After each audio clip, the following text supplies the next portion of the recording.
What's up, y'all? It's Zach with Living Corporate. Now look, for those of y'all who are new here, the purpose of Living Corporate is to create a space that affirms Black and brown experiences in the workplace, right? There are certain things that only we can really understand. And when I say we, I mean the collective non-white professional in corporate America. And when we look around, if you like Google being Black and brown in corporate America, you may see like a post in Huffington Post or something that kind of communicates from a position of lack. But I don't know if we necessarily see a lot of content that empowers and affirms our identity and our experience. And that's really the whole purpose of Living Corporate. It's with that I'm really excited to talk to y'all about the See It to Be It series. Amy C. Waninger, who has been a guest on the show, who's a writer for Living Corporate, and who's also the author of Network Beyond Bias. She's actually partnered with Living Corporate to actually have an interviewing series where she actually sits down with Black and brown professionals so that we can learn about what they actually do and see ourselves in these roles, right? So there's a variety of industries that she's talking to a lot of different types of folks. You're going to be able to see what they do. And at the same time, you're going to hopefully be able to envision yourself in that role. Hence the title, See It to Be It. Okay. So check this out. The next thing you're going to hear is this interview with Amy C. Waninger. Y'all hang tight. Catch y'all next time. Peace.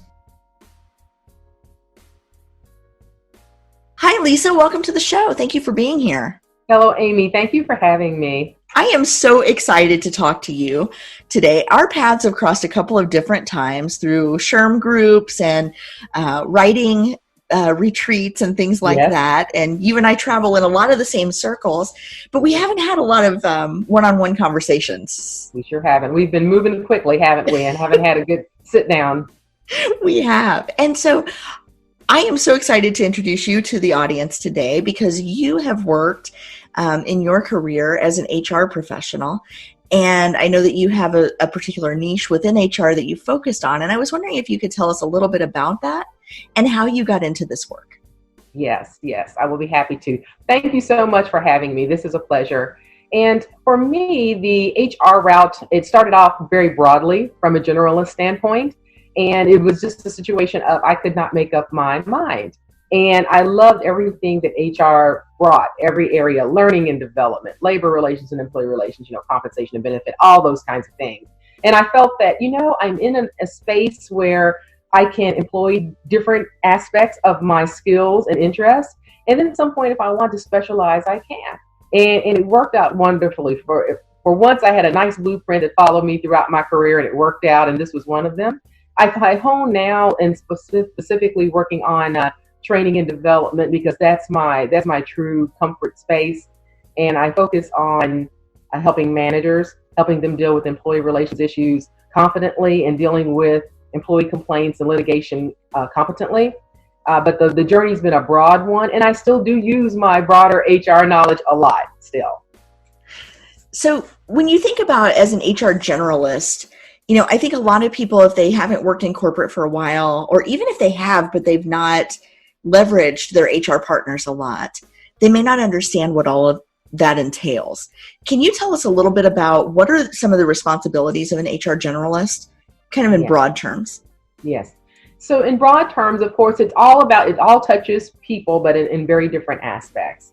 And so from a managerial standpoint, the HR person, you see a lot of the title of HR business partner.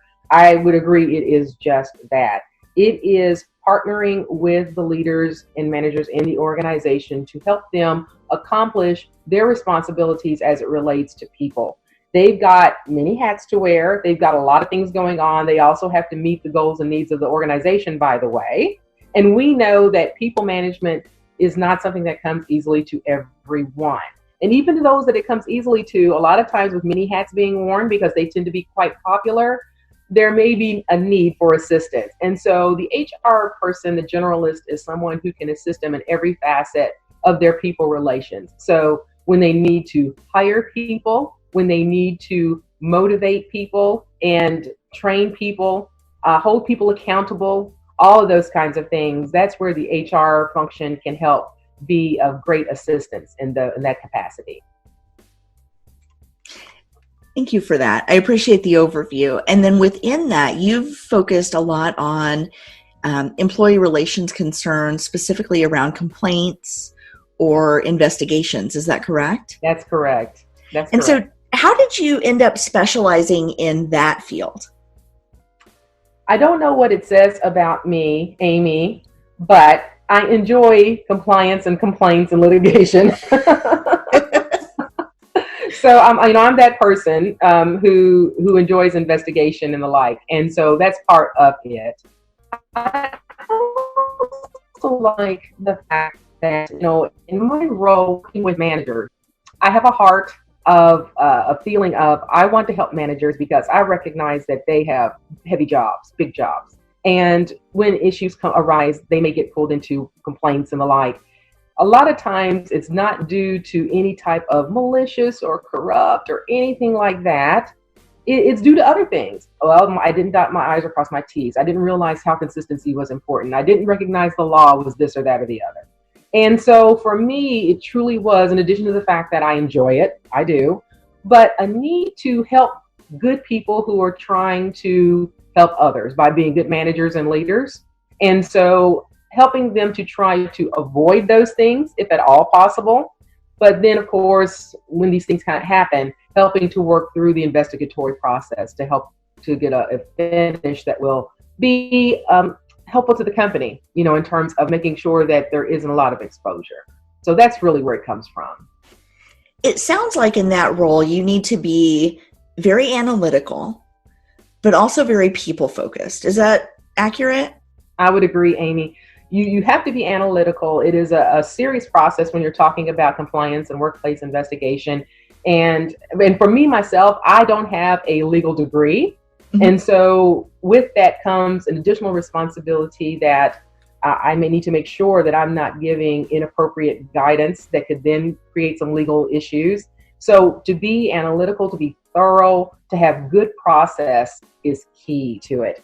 But the people aspect of it is absolutely critical. A lot of times, whether a litigation situation, whether that continues or blows up or what have you, has its basis in how you treat people along the way. How are people engaged? How do they feel that they've been handled during the process? Do they come away like they feel like they've been heard? Those kinds of things. So the people balance of it is absolutely critical. And I would think that that's a pretty unique skill set or combination of skills to have the people focus and that analytical, detail-oriented component. Typically, when we think about people, or at least when I think about people in terms of kind of broad categories, I think about the analytical folks who are, kind of off doing their own thing, typically more introverted, and then the people that are out there just doing, right? And, rubbing elbows and being a part of that. And so the reason I bring that up is I've talked to a lot of folks who have that combination, and they work in different fields. They'll be drawn very much to the analytical piece first and then realize, oh my gosh, I need human interaction. I've got to back up from this field or broaden, my scope of who I think I am.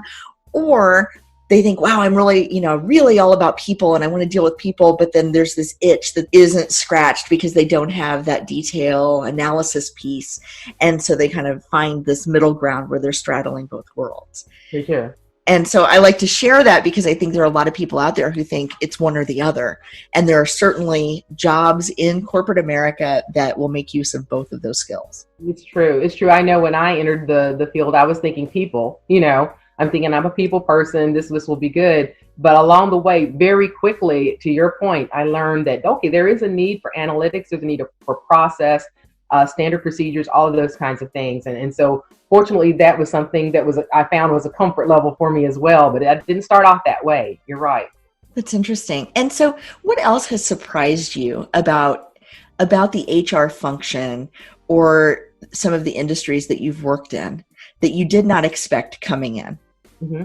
So a couple of things. So one thing that surprised me is that manufacturing, which at the time was huge when I first started out, it was a plethora because Toyota had just broken ground in Georgetown, Kentucky, and had a massive impact. So I thought, well, manufacturing is just going to be the thing for the rest of my career, And as we've seen, things happen evolution-wise. That has not been the case. You see more of the rise of service and the like. So the need to be flexible, coming out of that, the need to be flexible, to go beyond the borders that I have planted for myself is something that I would say was very surprising. But then also, I would say, because I shouldn't have been surprised by this, but from the legal standpoint, because a lot of HR has its basis in law, of course, and what we do has its basis in law, but you just don't think about how that is going to change and influence you in the coming years.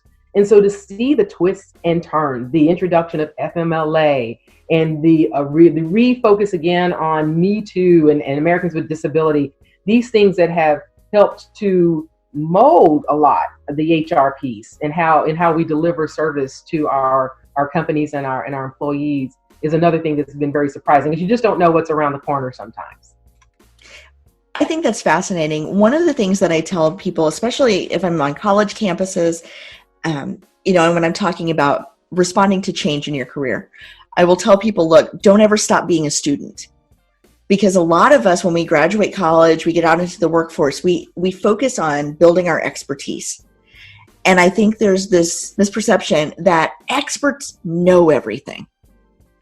And what I try to remind people, especially people who have been in their jobs for a while, is no, experts know how to keep learning.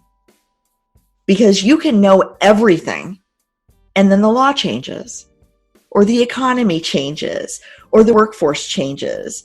And so it's not about knowing and being steadfast in your knowledge. It's about being confident in your ability to continue to grow. Would you agree?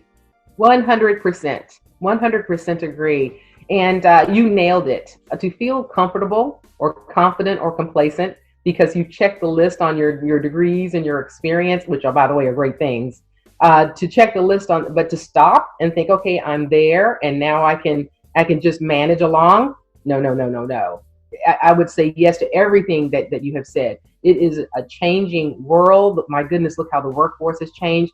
We did not have this whole global connection a few decades ago. And oh my goodness, look at, what social media has brought. And so to be able to manage effectively and competently with these changing dynamics, you have to continue to network. You have to continue to improve and grow and learn. So I agree 100%.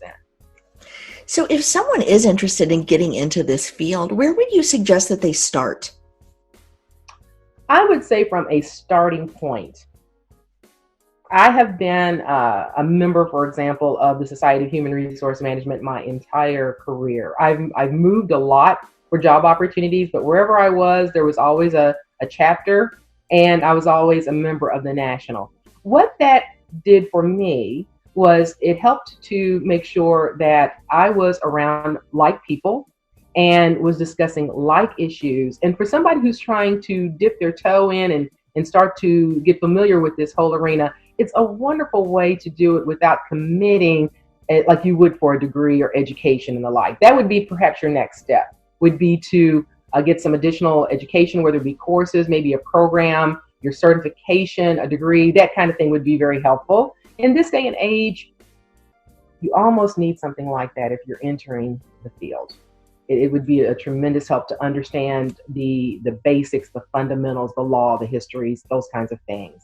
But a society, an organization like Society of Human Resource Management, that would be my first step to determine that, is this something for me? That's great advice. And I would imagine that you find a lot of community there as well. A lot of community. They cover so much. And I think one of the key things is they have their fingers on the pulse of what's happening today. You literally have dialogue about things that are happening today. And so it's very current, but they never lose sight of what are the core values in regards to human resources. And so it's just well organized, and you are surrounded by people at different levels. You're surrounded by generalists, you're surrounded by specialists, people in different paths, and it's a great opportunity of like-minded individuals to come together. That's wonderful.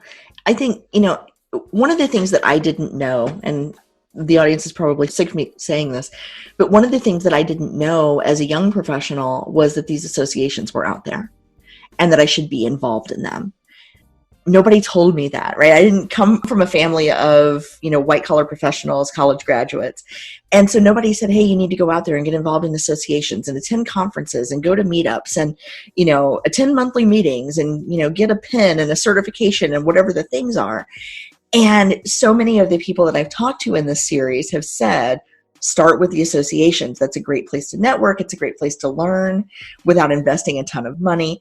And so I'm going to repeat this for the young folks listening, especially if you're early in your career and nobody's pulled you aside and said, hey, you need to go to a meeting of, the association or the society of whatever your job is. Do that. Make that something that's a goal for this year so that you can start to build your network broader than your own work group, broader than your own company. Yes, indeed.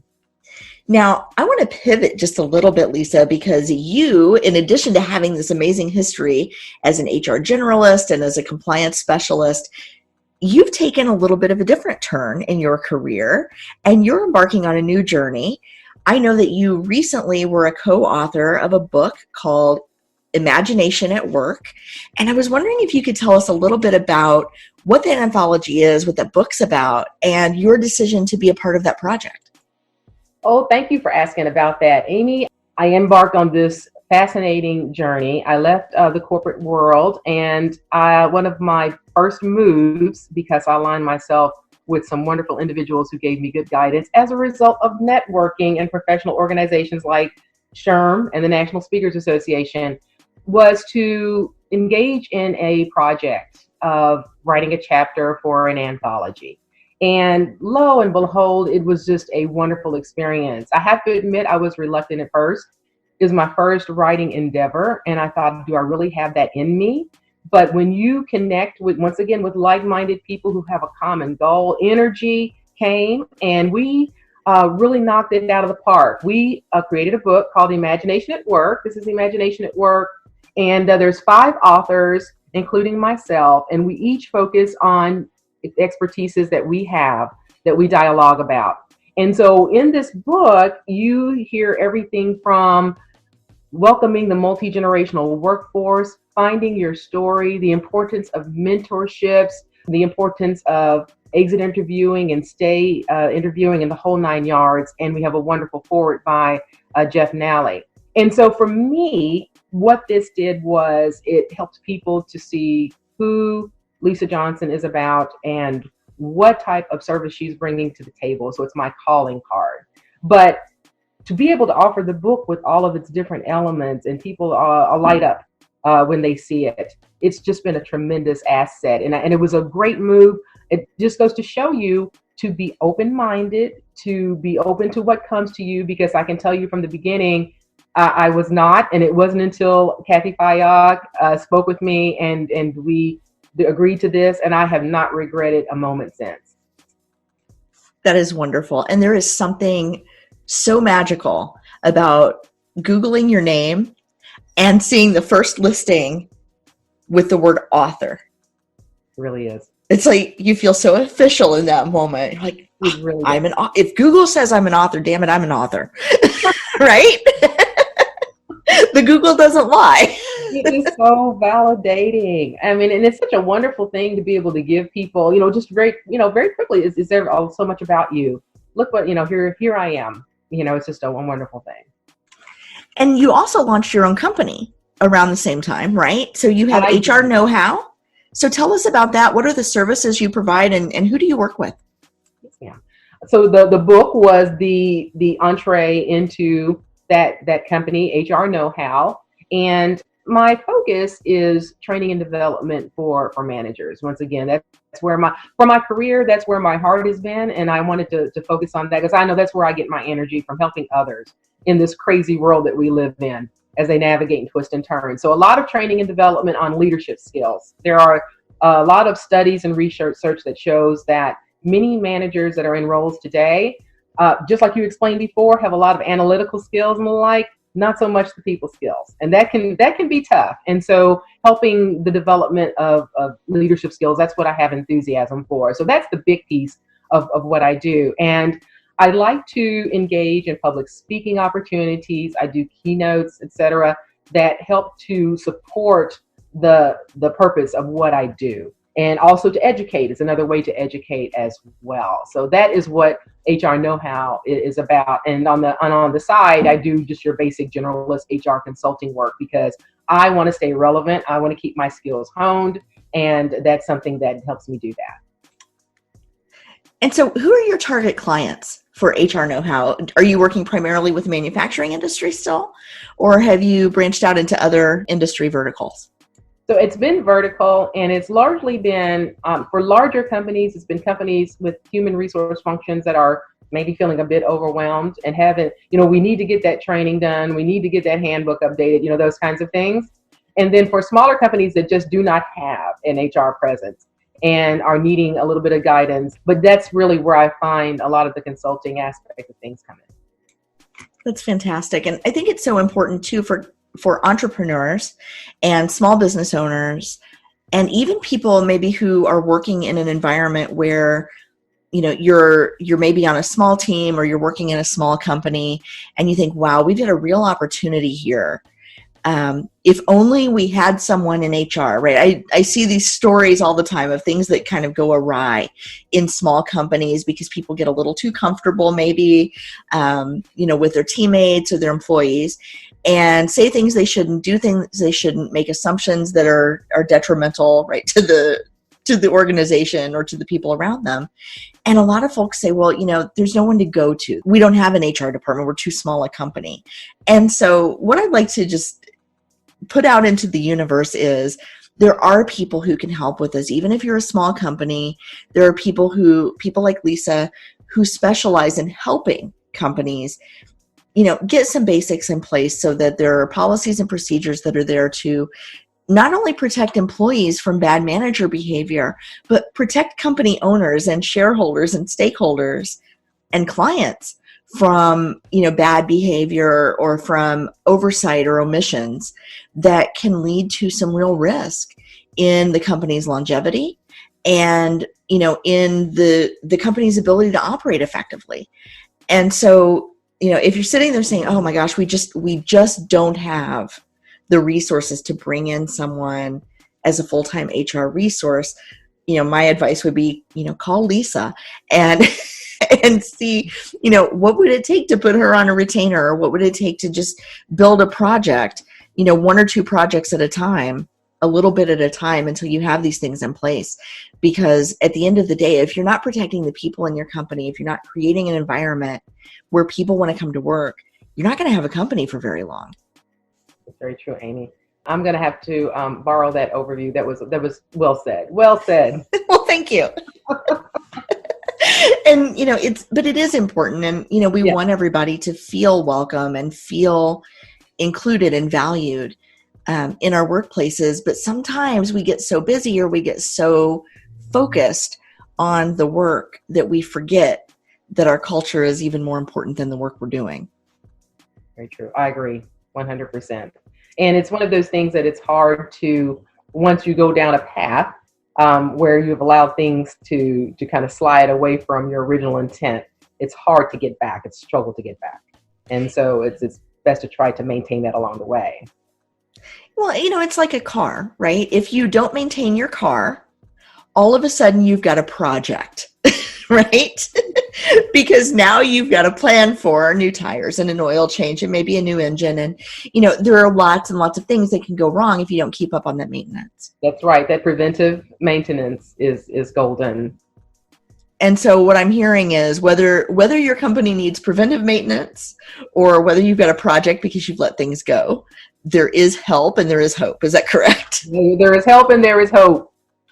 Fantastic. Well, with that, I would like to ask you just a couple of questions that I try to always wrap up with when I can remember, and I have my notes in front of me. Okay. And the first one is, can you finish the sentence, I feel included when? Yes. I feel included when I am heard, when people listen with everything, the nonverbal, the body language, the eye contact, the whole 9 yards. I feel included when I'm able to have my voice heard. and with an enthusiasm and an engagement that, it covers everything. It's an engagement, a true engagement. I feel included. And the second part of that is, when I feel included, When I feel included, I feel more of everything positive. I feel more engaged. I feel more uplifted. I feel more enthusiastic. I feel more contributory. All of those things. I feel more positive everything. And more belonging, of course. I love that. And I think it's so important for us to remember each and every one of us has the power to make someone feel included at work, at home, in our community. And sometimes it's just as simple as listening and making eye contact and responding. Lisa, thank you so much for your time and your expertise today. I have gained so much additional appreciation for the HR function in the companies that I've worked for. And not only that, but you've kind of gotten my mind working as I expand my own company, how I might bring in some expertise to help me do that. Thank you. Thank you so much, Amy, for this opportunity. This has been an absolute pleasure.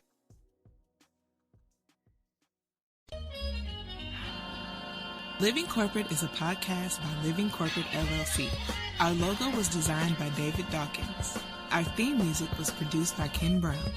Additional music production by Antoine Franklin for Musical Elevation. Post-production is handled by Jeremy Jackson. Got a topic suggestion? Email us at livingcorporatepodcast@gmail.com. You can find us online on Twitter, Facebook, Instagram, and living-corporate.com. Thanks for listening. Stay tuned.